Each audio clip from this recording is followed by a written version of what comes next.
안녕하세요. 오늘은 26년 7월 2일 목요일입니다. 저는 지금 제주도에 있고요. 매년 이맘때쯤 열리는 기술경영경제학회에 참석하기 위해 제주도에 와 있습니다. 오늘은 전반적으로 이제 학회 일정, 그리고 제가 학회 일정을 소화하기 위해서 제주도에 와서 무엇을 할지 말씀드리고 싶어서 영상을 찍게 되었습니다. 일단 학회는 세미나는 거의 항상 제주도에 있는 메종글레드에서 열리는 것 같아요. 이번에도 미리 그 기술경영경제학회 사무실에 물어봐가지고 알아볼 수 있었고요. 일정도 항상 7월 첫째 주 목, 금, 토 이렇게 운영되는 것 같습니다. 그래서 저는 오늘 오후에 비행기를 타고 제주도에 도착을 했고요. 숙소는 메종글레드 제주 근처에 있는 제주로아 게스트하우스에 머물고 있습니다. 지금도 그 게스트하우스에 있고 굉장히 아늑하고 고즈넉하고 조용하고 상당히 만족스러운 공간입니다. 확실히 주인분께서 아기자기하게 그리고 깔끔하게 관리를 잘 하고 계셔서 되게 애정을 갖고 운영을 하는 곳이구나라는 느낌을 오늘이 첫날인데도 확실히 느낄 수 있었습니다. 그리고 내일은 좀 아침 일찍 일어나서 마침 여기가 조식을 준다고 해서 조식을 먹고 아침 9시부터 오후 6시까지는 컨퍼런스 학회에 참석을 하고 또 개인적으로 또 발표를 하는 세션을 갖기도 합니다. 그래서 그거를 준비를 해왔고요. 그리고 끝나고 나서 저녁 식사하고 또 가볍게 원우님들이랑 맥주 한잔 하지 않을까 생각합니다. 작년에도 그랬고요. 작년에 이제 제가 좀 멋있다고 생각했었던 제 한기수 위의 선배가 발표를 하는 모습을 보고 아 나도 내년에는 그러니까 올해죠. 발표를 해보고 싶다라는 생각을 해가지고 이번에 좀 용기 내서 하게 되었고요. 약간 근데 저는 학회보다는 제밥에 관심이 있는 게 그 다음날 토요일에 한라산에 올라가려고 해요. 아침 일찍 일어나서 한라산에 등산을 하고 내려와서 사우나 하고 근처에 있는 맥파이 브러리에 가서 양조장 투어도 하고 맥주도 한잔하고 그러려고 합니다. 어떻게 보면 이번 3박 4일 일정의 하이라이트이고 사실 학회보다 더 개인적으로 중요한 일정이지 않을까 이런 생각을 해봅니다. 사실 이것 때문에 제가 제주도 온 게 아닌가 하는 생각도 들고요. 그리고 그 다음날 점심쯤 해가지고 서울로 다시 올라가는 일정을 가지고 있고요.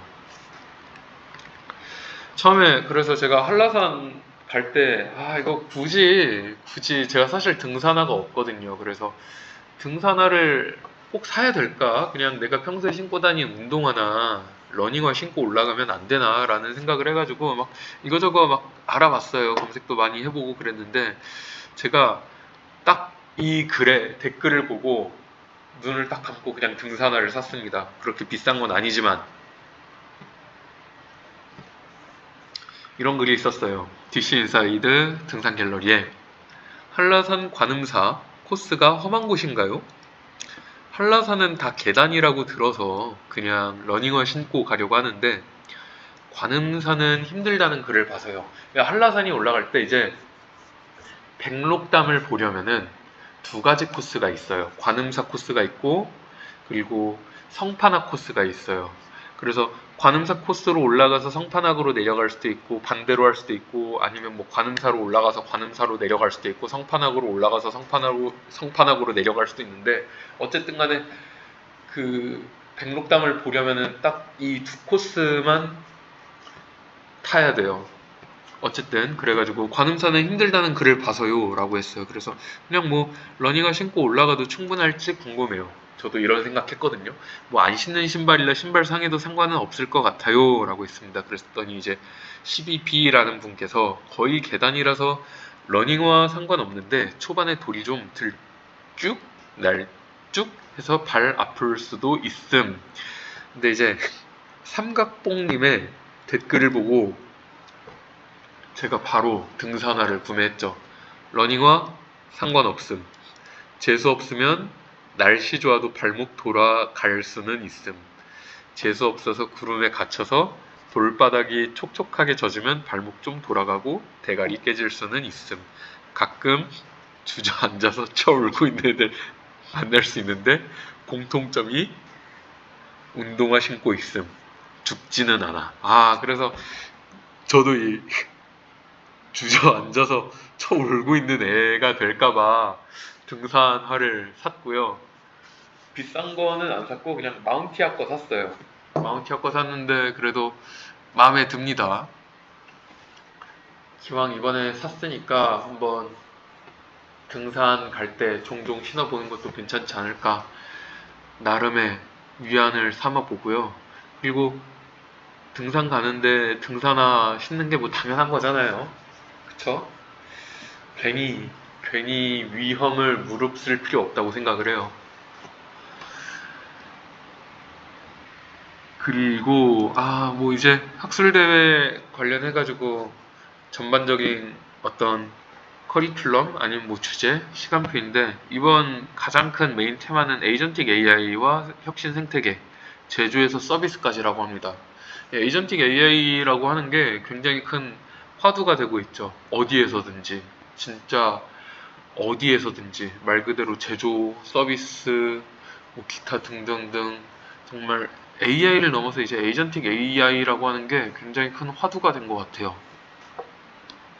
그래서 뭐 이를 주제로 하는데 제 발표 주제는 사실 뭐 에이전틱 AI와는 크게 상관이 없습니다. 많은 분들께서 이 메인 테마와는 크게 관련이 없는 주제로 발표를 하시는데 그건 뭐 크게 중요하지 않은 것 같고 말씀드렸다시피 7월 첫째 주 목요일부터 토요일까지 하고 매종글래드 제주에서 합니다. 많은 학교들에서 이제 함께 참여를 하고요. 고려대학교, 부경대학교, 서강대학교, 성균관대학교, 한양대학교, 뭐 디지스트, 지스트, 카이스트, 유니스트의 학교에서 이제 MOT를 운영하고 있기 때문에 참여를 하고 서울대에 MOT가 있었던 걸로 알고 있는데 없나요? 어쨌든 없네요.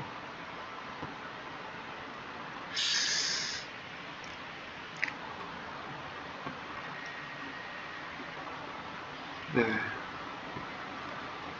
뭐 등등등 이렇게 다양하고 많은 분들께서 이렇게 참여를 하고 운영을 해주시는데 도움을 준다고 하시고 이제 7월 2일 목요일 사실상 오늘부터 이제 시작이 됐었던 건데 저는 일정상 오늘 그 어떤 세션은 참석을 하지 못했고요. 뭐 재밌는 내용들이 굉장히 많았을 것 같아요. 그리고 7월 3일부터 이제 저는 학회에 참석을 하게 되는데 사실상 8시 반부터 9시 반까지 이제 현장 등록, 명찰 배부를 해가지고 9시 반부터 실제 저희 세션이 시작된다고 생각하시면 됩니다. 그래서 굉장히 재밌고 다양한 주제로 이야기들을 많이 하세요. 그래서 어디를 갈지 좀 체크를 해봐야 될 것 같고요. 그러고 난 다음에 점심 식사를 하고요. 점심 식사 이후에 또 계속해서 세션들이 이어지죠. 세션들이 이어지고 그리고 이제 개별 학교에서 어떤 특별 세션들을 이어가거든요. 그거는 오후 3시부터 각 그 크리스탈 홀, 제이드 홀 등등에서 각 학교들이 그 특별 세션을 맡게 됩니다. 저희 학교는 이제 오후 4시 20분부터 18시까지 진행을 하게 되고요. 루비 홀에서 한다고 하네요. 그러고 총회를 하고 시상식도 하고 만찬을 즐기게 됩니다. 학교에서 이제 약간 뷔페식으로 만찬을 하게 되는데 이때 또 다른 학교 사람들이랑 같이 테이블 쓰면서 서로 네트워킹도 하고 이런저런 이야기를 나누면서 다른 학교는 어떤 분위기인지 이야기를 나누게 되지요. 되게 다양한 백그라운드의 사람들이 오더라고요. 작년 경험에 비춰보면은. 개인적인 생각일 수 있는데 확실히 제가 다니고 있는 성균관대학교는 대체로 이제 다 삼성전자 사람들, 현대차 사람들 이런 그러니까 지역 특색이 반영된 그러니까 수원이라는 그 지역 특색이 반영되다 보니까 그 백그라운드들도 대부분 삼성전자, 현대차 등등의 사람들이 많이 오는데 한양대학교라든지 그런 데는 뭐 IT 기반이라든지 혹은 이제 금융 기반이라든지 특히 뭐 고려대 그런 것 같고요. 카이스트 같은 경우에는 굉장히 또 다양해요. 대전이다 보니까 여기저기에서 굉장히 많이 와가지고 삼성전자에서도 가시고 뭐 대전에 어디 연구소에 계신 분들도 계시고 그래가지고 학교마다 약간의 그런 결들이 있는 것 같습니다. 그리고 사실 7월 4일 토요일에도 학회 일정이 있긴 한데 아쉽지만 저는 이때 한라산에 가 있을 거라 성균관대학교 쪽 한번 보고 넘어가려고 합니다.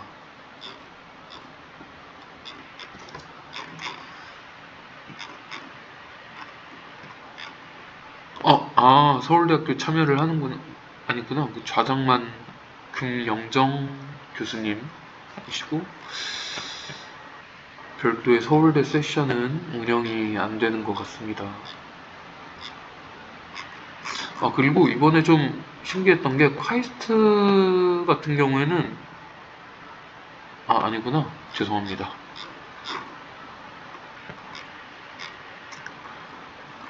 작년에는 카이스트 세션을 들었는데 굉장히 많은 분들께서 발표를 하셨거든요. 근데 올해는 작년만큼 발표를 많이 안 하시는 것 같아가지고 조금 의아했었어요. 여기 있네. 그리고 카이스트는 올해 4분만 발표를 하셔가지고 작년에 비해 조금 적게 하시네 라는 생각을 했고 항상 고려대가 진짜 많이 해요. 고려대가 이제 올해도 한 13분께서 발표를 하시고요. 그리고 성대도 진짜 많이 해요. 성대도 올해 14분이 발표를 하십니다. 그래서 이게 한 100분 정도 되는데 말이야 100분이지 이거를 14명이 발표한다 치면은 한 사람당 10분도 안 되는 시간 동안 발표를 해야 되고 거기에 이제 피드백까지 있으니까 발표하는 시간은 상당히 더 적어지거든요. 그래서 앞쪽에서 너무 시간을 많이 가져가면 뒤에 있는 사람들은 발표할 시간이 굉장히 짧아진다는 거 항상 이게 또 주요한 관전 포인트인 것 같습니다. 네, 뭐 되게 다양한 주제로 발표를 하시는 거를 볼 수 있고요. 어쨌든 뭐 앞서도 말씀드렸지만 작년에 되게 멋지다라고 생각했던 제 한기수 선배가 발표를 하는 거 보고 나도 내년에는 그러니까 올해는 나도 발표를 해야지라고 생각을 했는데 이렇게 발표할 수 있는 기회가 주어져가지고 굉장히 감사하기도 하고 다행이다 싶기도 하고요. 열심히 해보겠습니다. 사실 약간 긴장되고 떨리긴 하는데 벌써부터 항상 하는 마음가짐이 있습니다. 어쩌겠어. 해야지.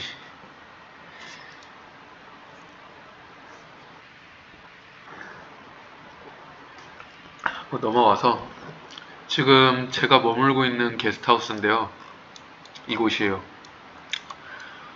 공항에서 되게 가깝거든요. 사실 걸어서 올 수도 있을 것 같긴 해요. 그런데 버스 탔을 때 한 15분, 20분 정도 걸렸고요. 여긴데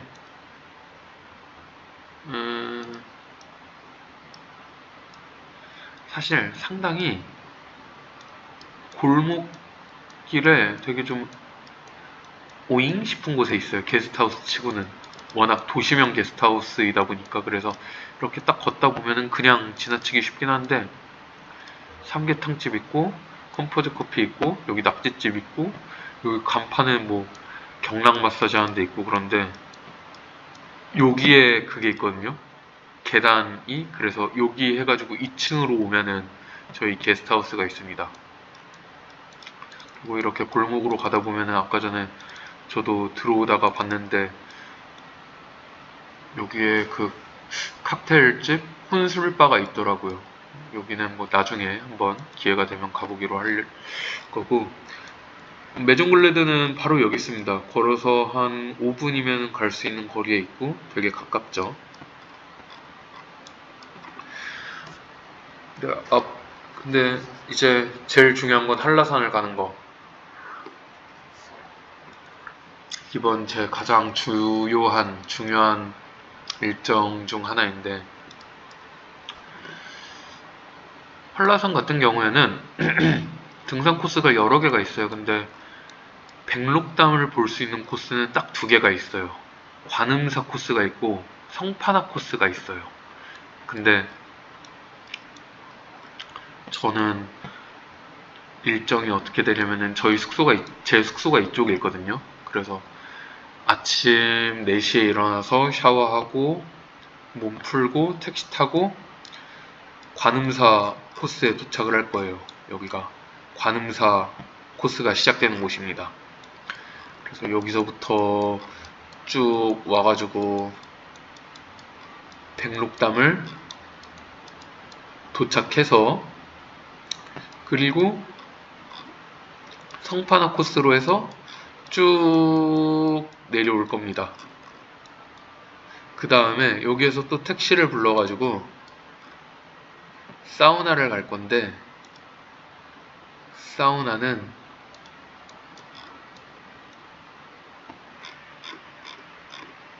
봉계 쪽, 봉계 사우나, 이곳에 가려고 합니다.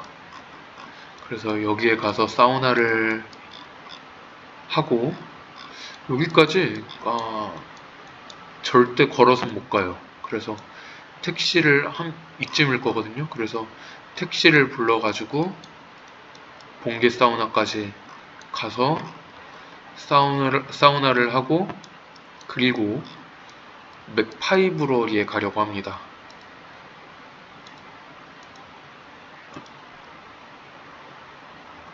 가깝죠? 봉계가 이쪽에 있었는데 아까 사우나가 맥파이브러리. 그래서 여기까지는 버스를 탈 수도 있고요. 걸어가기에는 좀 무리고 당연히, 네. 버스 한 번에 가는 게 있기도 하고 아니면은 택시 불러서 갈 수 있지 않을까 생각을, 그리고 기대를 하고 있습니다. 맥파이브러리가 보시면은 양조장 투어가 있어요. 근데 이게 그 인원수 제한이 있거든요. 아마 한 세션에 10명 정도 받을 거예요. 한번 볼까요? 한 세션에 몇 명이라고는 딱히 적혀져 있진 않지만 어쨌든 간에 이제 그 제한이 있어가지고 10명 정도 될 거예요. 아무튼 제한이 있어가지고 공석이 있어야지 현장에서 그 뭐지? 돈을 내고 참가비를 내고 참가를 할 수 있는데, 사전에 물어보니까 보통은 공석이 있다고 하더라고요. 그래서 이제 여기 양조장 투어를 즐기고 맥주를 또 한잔 해보려고 합니다. 안주보다는 역시 우리는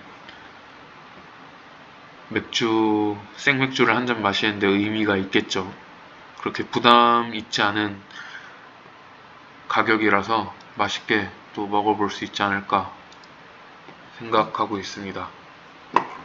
그리고 양조장 투어가 이게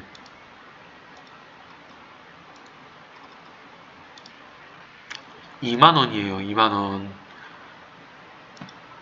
근데 뭐 사실 투어를 하게 되면은 생맥주를 한 잔 또 주는 쿠폰이 있다고 하거든요. 봤었는데 어디 갔지?